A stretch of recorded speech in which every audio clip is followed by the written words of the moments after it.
Have you spent hours trying to build SOPs, automations and workflows only to find yourself still stuck working 10 plus hours a day, wondering why your business isn't growing the way you want it to? Well, in this video, I'm going to show you the exact process that I use with my 6, 7 and 8-figure clients to systemize their business in under 12 weeks, how to make sure your team actually uses the systems that you build, and how to use those systems so that your business runs without you. Now, straight off the bat, you might be thinking, will this work for my business? Well, I've used this exact process with businesses in countless industries, from construction companies to hospitals to manufacturers to e-com brands to plumbers to security companies to gyms to SaaS to info products and agencies and everything in between. This process for systemizing your business will work for your business because it's not a cookie cutter system that's really a one-size-fits-all list of tasks. No, this is based on how systems theory actually works. So to start, I'm going to show you how to make the time to actually follow this process, because most business owners are always overwhelmed with work and too busy to build systems. I know when I systemized my first business, which was a content ghostwriting agency a few years back, I was already working, 10 to 12 hours a day, every day, while studying finance at university and competing in weightlifting at a national level. So I was flat out busy, overwhelmed, and felt like there wasn't a chance that I had the time to build the systems that I needed. But, given my situation, I quite frankly had no choice but to figure it out, because I knew that systems were my only solution. And so I did something that was super simple. See, all you need to make serious progress fast is 1 hour a day. If you can do more than that, great, you'll make progress faster. If you can only do 1 hour every other day, that's also fine. You'll still make progress, it'll just be a bit slower. So what I did, and what I recommend all my clients to do, is find 1 hour in your day and block it off. In that hour, you want to focus on systemizing your business. This is simple, but it works. And look, this might mean you have to cut out certain other tasks. It might mean that you need to throw your phone in the bloody bin or install app blockers, but do it, okay? Because it is worth it. And that then brings us to the next problem. If you don't understand what a system is, you can't build it. So what the heck is a system? See, most of the videos that you watch around systems on YouTube are just a list of tasks that person does. But that's also why those systems don't work for you. You see, an SOP, an automation, a workflow, they are not systems. They're just part of your systems. A real system has 4 key parts which you have to focus on. It has the input, the process, the output, and the feedback loop. So something happens, that's the input, which triggers more things to happen, that's the process, which then creates a result, the output, which then gives you feedback that influences the input, that is the feedback loop. If you want the systems in your business to be scalable, fixable, and improvable, you need to include all 4 parts. Most people don't. Now, next, let me show you the simplest first step to systemizing your business, and this is non-negotiable, because when most business owners hear that they have to include those 4 steps, they go and overcomplicate everything, which means their systems either don't work or in reality they never get built. To prove my point, see, when I first tried to systemize my business back in the day, I ended up going to YouTube and copying some other person's sales system, onboarding system, and all the rest, step by step, identical, thinking that's all I needed to do. But it wasn't an accurate reflection of what I did in my business and how my business ran. So when me and my team tried to use them, they failed miserably.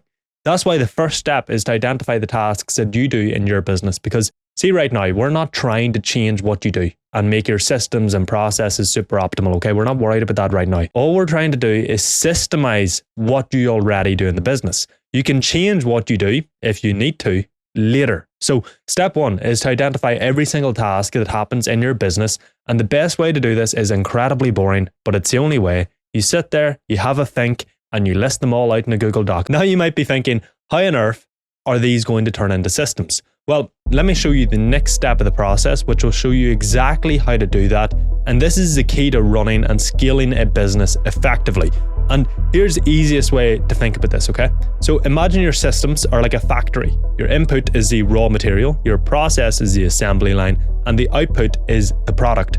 If you don't know what the raw material is, if you don't know how that material is supposed to be put together, or if you don't know what the end product is meant to be, then how on earth can you run that factory efficiently and effectively? Well, you can't. The same goes for your business, okay? If you don't know what your inputs are, how the processes work, and what output you're supposed to measure for each system, you can't expect to scale your business or run it effectively. But this next step is a really easy fix and quick win that you can get here, and it's to stop thinking about systems as documents or automations and instead start mapping out your systems so you can quite literally see exactly how your business runs. So that's step 2, map your systems. Now, to do this, first you have to identify the major functions in your business. So every single business has the functions of marketing, sales, operations, and finance. Some bigger businesses will have the likes of HR or IT, but those 4 are the core functions of every business because without them, you don't have a business. You then want to identify the goal of each function, so what the function exists to do for the business, which for marketing is to generate leads, sales is to turn leads into customers, operations is to deliver your product and service, and finance is to manage cash flow and profitability. These 4 functions are the major systems in your business because every single task that you do in your business will fall into one of these functions. Now, with these systems, the output is the goal of the system, and the input of one system is the output of the previous system. So, for example, for your sales system to work, you need a lead, because without a lead, you can't do anything in sales. You have nobody to sell to. So that is the input of your sales system. And the lead, though, is the output of your marketing system. Therefore, the output of your marketing system is the input of your sales system. And the output of your sales system is a customer, which is the input of your operations system, because you can't deliver what you sell without a customer to deliver it to. So you then want to take all the tasks that your business does that you already listed out, and you want to write out the goal of each task. Now make sure you include the end goal of that task. So what's the true purpose of it? The best example I can give here is content, okay? You might think that you create content to get followers, but really as a business, you're creating content to generate leads. Hence, content is actually a marketing task. What you'll notice when you do this is that every task has a goal that aligns with the goal of one of the functions. So put every task under the function with the same goal. Then reorganize the tasks into logical order, as in you cannot send a reminder email to someone who has booked a sales appointment with you after they've been to the appointment. They don't need reminded, they've already been to it. So reminder emails have to come before taking the sales call. Once you've done that, you've mapped out the systems in your business. This is how your business currently operates. And next, I'm going to show you the exact thing that you need to do if you want to actually use these to improve your business, because a lot of business owners will stop here. Then they'll wonder why they're still working 10 hours a day and not growing the way they want to. And it took me ages to figure this out, but mapping your systems is different from implementing them. See, in my ghostwriting business, I mapped out my systems, but I was still doing everything myself. I was still guessing what to prioritize and micromanaging every single task. Because yes, with this system map, you can now see your business properly. But we need to use these in the business and get your team to use them as well. And the best way to do that is through ownership and responsibility. So step 3 is to go through your systems map and assign one person on your team to be the owner of each process and each system. Now, typically, system owners are the likes of managers, whilst process owners can be anyone. And that person is the person that is responsible for that process or system. So making sure that it gets done and that it's done right and that problems are fixed. But here's something incredibly important when you're doing this. Make sure you only make one person responsible for something. So if you have a process for writing emails to your list, there should only be one person responsible for that process, as if there's 2 people, it won't get done. They'll both say, oh, I thought the other person was going to do it. And so it doesn't get done, okay? Now, this doesn't mean that they're the only person who can write the emails, but they're the person responsible for making sure that the emails are written. And depending on your team, you're going to either be responsible for a lot of things in the business or not much. But that leads us to the next problem. How can you use these systems so your team will actually do the work properly and you don't have to micromanage them? Well, what you need here is essentially a recipe. You don't have to be a Michelin star chef to follow a recipe and make a decent meal. It's the same with your team, okay? All you need to do is document the processes or how you want the tasks done so that your team can follow the steps without bombarding you with questions and without you worrying about if they're doing it right. That means that you need SOPs, and a lot of people mess these up. So let me show you exactly how to make an SOP that actually gets used by your team. So firstly, what is an SOP? Well, an SOP is simply a document that has a clear set of steps that explains how something gets done, the expected outcome, and some troubleshooting, FAQs for common problems and questions. But before you start writing your SOPs, you need to know what to even write SOPs for. Now, there are 2 real schools of thought here with what to make SOPs for, and I've tested both personally and across clients over the years.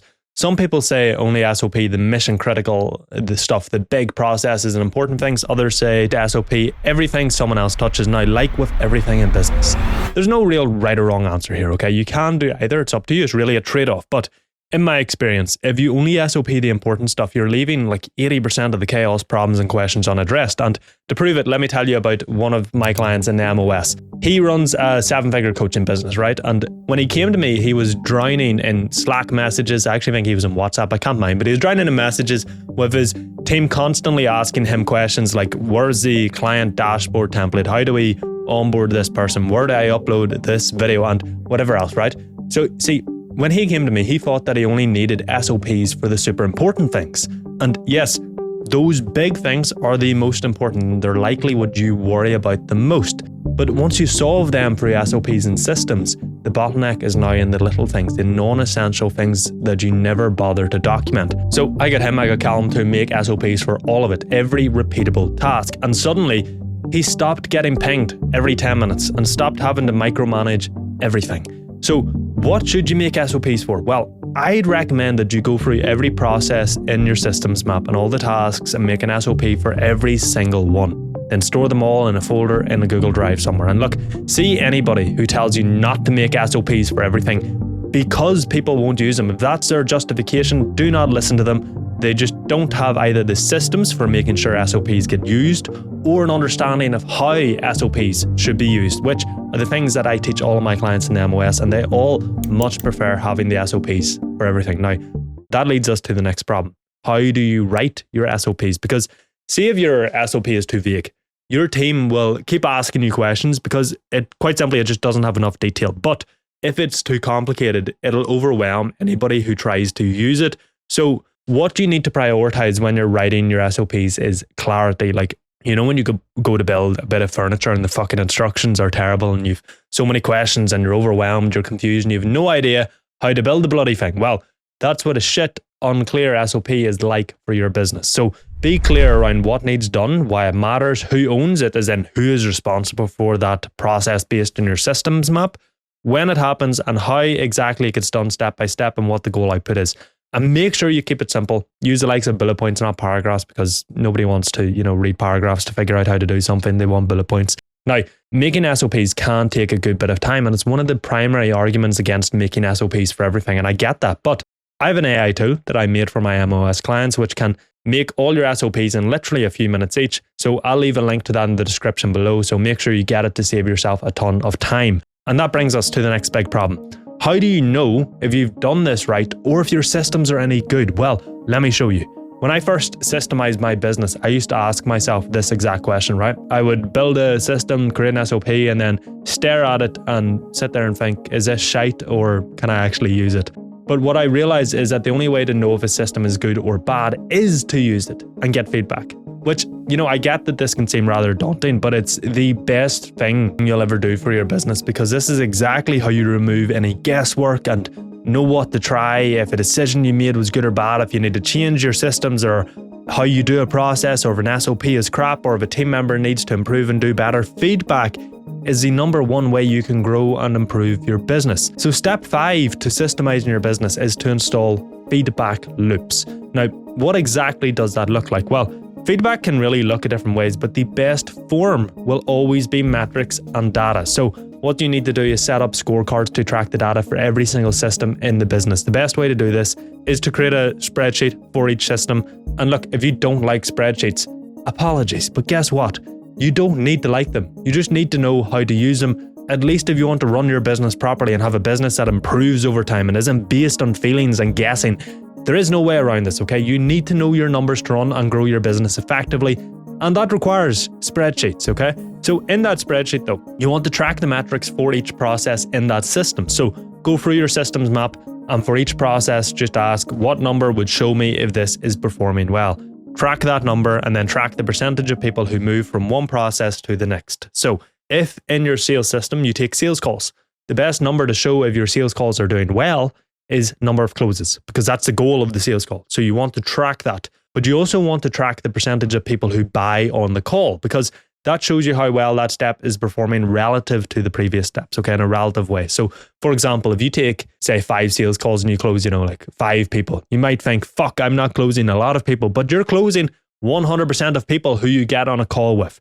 The real problem is that you don't have a lot of sales calls, not that you're not closing enough people. Now, again, I have templates for these scorecards that I give to clients, so I'll leave a link in the description below for you to get it. You might need to adjust them a bit to track either more or fewer metrics depending on your business. It is only a template, but they will save you a ton of time and headache trying to figure out how to set these up. And once you're tracking the data, it will give you feedback on how well each process and system is performing, and you can then use that feedback to know what needs to be changed or improved. But you know where most business owners fail with systems? It's getting their team to buy into them and use them. I created a ton of SOPs, built scorecards, mapped out my systems, and then tried to get my team to use them, and quite simply, they didn't. And it really demotivated me. Like, I had put so much time into building systems just for nothing to work. Then I realized if people do not have a reason to change, they won't. They need either a consequence for not changing or a benefit for changing. It's just human nature. And once I fixed it, my team actually bought into the systems and their quality of work skyrocketed. So step 6 is accountability. You want to hold people in your team accountable for doing what they need to do and also doing it to a high standard. For this, you need 2 things. The first is data. So the person responsible for a system is responsible for filling in the scorecard and data for that system. So your sales manager fills in the sales scorecard, but for certain roles, you want the person to have an individual scorecard, a scorecard which tracks what they do in the day. For example, with a sales rep, you might track how many calls they take, closes they get, follow-ups they do. This way, every single person on your team has a scorecard and data, which shows you how well they're performing based on either their data or the data from the part of the business that they're responsible for. The second thing you then need is a weekly meeting, because in that meeting, you get the entire team if you're a small team, or your managers and senior leadership if you're a big team, and you spend 10 to 15 minutes off that meeting going through everybody's scorecards, identifying the problem metrics, and coming up with a solution for improving the metric that they will then implement. This way, everybody essentially gets held accountable in front of everybody, and nobody wants to be called out if they're underperforming, so they will do their best in their work. But it means you get to hold people accountable and help them improve without being a dickhead, okay? Without the confrontation of having a one-to-one meeting if it's not needed. Because in this meeting, you're not calling them out in the meeting like a twat, okay? You're just going through the data. You're identifying problems. You're coming up with solutions. This is just what you do in your business. There's no name calling. There's no being a dickhead. You're just looking for ways to improve. And here, put your ego to the side, okay? Do this for yourself as well. Depending on your team, you're going to be responsible for a lot or not much. But go through your data and use your team to identify problems and help find ways to improve. See, when you do all of this, right, you're going to be spending way less time micromanaging tasks, answering questions, and guessing what to do. But you'll likely find that you're still working 10 hours a day and feel like you're not moving the needle, which is exactly how I felt at this point too. And it wasn't until I did this next step that I started growing super fast while working only a few hours each day. So see your systems map. If you take a look at it, you'll likely see your name beside a ton of things, which means you're still responsible for a lot of things in the business, which if each of those processes you're responsible for takes 1 hour to do, and you have 10 of them to do each day, then guess what? That is 10 hours of work. And chances are most of those things aren't actually important and don't really grow the business, because there's very, very few things that actually do grow the business. And the only way you can spend less time on those things that don't grow the business so that you have more time for the work that does grow the business is to look at what you're responsible for in your systems map and delegate certain processes to someone on your team. If there's no one on your team that you can delegate to, then you really have 3 choices. You either hire the person, keep doing the task yourself, or just cut the task from the business altogether. There's no right or wrong here, just a decision you have to make based on where you want to take your business. Like, if you don't want a huge team, then maybe you don't hire. You just eliminate the task or delegate it to someone on your team, or you do it yourself. But this way, delegation and hiring is super clear and easy. You look at your systems map, see what you're responsible for, then delegate what is either low leverage, unimportant, or takes up a ton of your time to someone on the team. What you do is up to you and is dependent on your situation, but this is how you use your systems to make your business less reliant on you so that you can work less and scale faster. Because let's say you're responsible for 20 tasks that are required for the business to run in the day-to-day.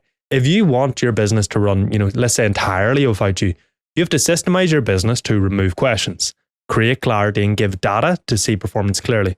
But then you have to take those 20 tasks and delegate them to someone else. That way you're not the one doing them. And the day-to-day running of the business does not rely on you.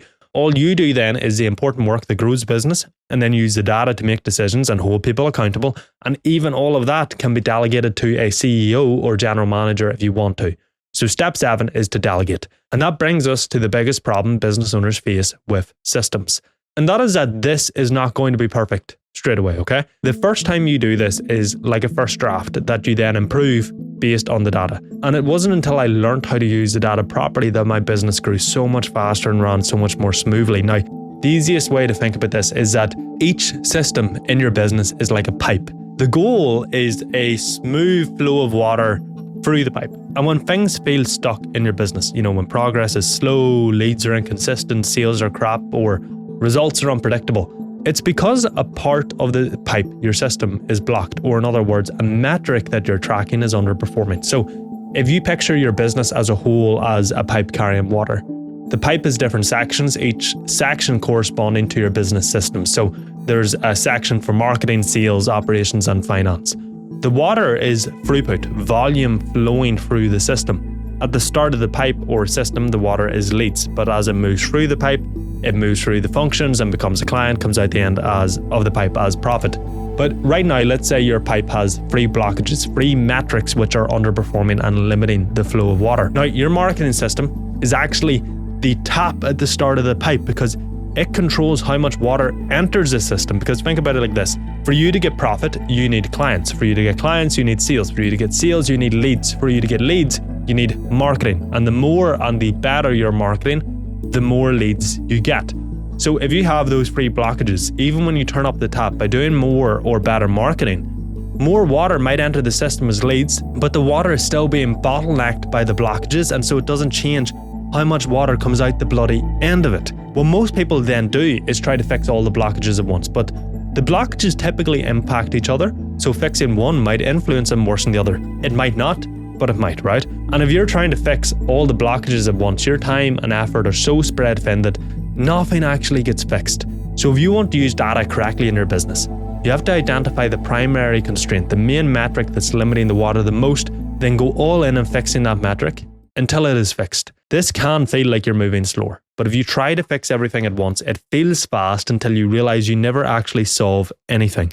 But if you can go all in on one constraint, you actually make progress. So by going slow, you move fast. Once you've fixed one blockage, you can then fix the next and the next. And each fix lets more water go through the pipe and your business grows. So if you fix your sales problem, more leads turns into customers. If you fix your fulfillment problems, more customers get results, so they stay longer, they refer others, so the business grows. Scaling, in theory, at least, is simple. You just turn up your marketing. So once your marketing system works and gets you leads at a profitable price, you open the tap, you do more marketing to drive more leads into your system, which gets you more customers and therefore more money.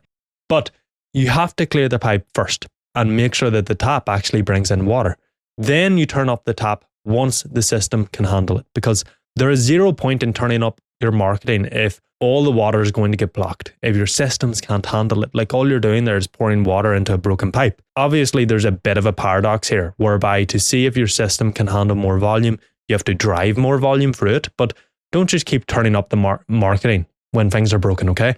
Keep it where it's at until the blockages are fixed, then turn it up. And really, that's how you use systems to blow up your business. So you map the systems in your business, you track the data, you fix the bottleneck, you turn up marketing, you fix the next bottleneck, and you repeat. You've probably watched this and thought, whoa, there's a lot to this. Well, there is. And then you also have systems for prioritization, for project management, for making employees valuable. There's so much to this, right? But I've been helping business owners do this for years. It's all I do, all day, every day. So if you'd like me to help you systemize your business in just 12 weeks so that it's scalable, that you stop being the bottleneck, that you can step out of the day-to-day and it can run without relying on you, just click the link below this video and you can get all the details on how to work with me.